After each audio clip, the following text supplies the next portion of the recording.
asalaamaaleykum sama gars yi ñu ngi leen nuyu baax di leen ziar ñu ngi leen di jaajëfal bu baax daleen di jàmm seen chaîne bi di Derman Mobile ak seen beneen nouvelle vidéo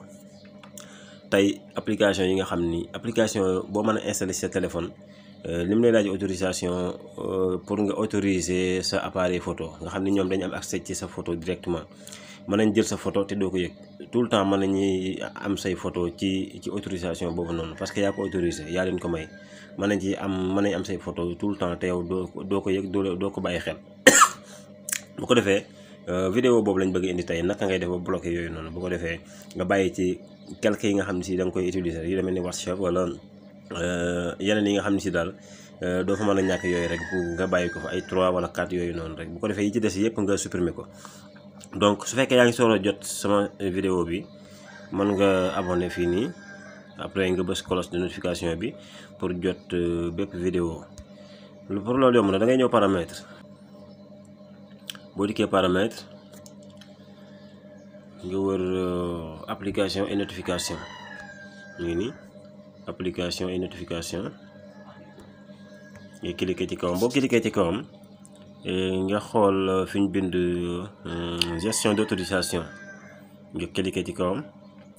boo cliquer ci kawam nga xaar ko tuuti mu génneel lu am solo li mu lay génneel mooy yi nga autorisé yépp moom la nekk nii yi appareil photo bi autorisé nga ko 24 applications yoo xam ne si yëpp am nañ accès ci sa appareil photo bi léegi da ngay cliquer ci kawam boo cliquer ci kawam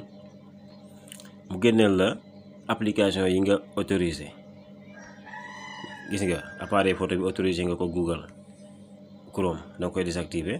départ Drive da nga koy désactiver nga départ voilà ba léegi boo désautoriser rek day kii nga ñëw Google moom tamit appareil photo bi soxla woo ko fi nga di ko autoriser.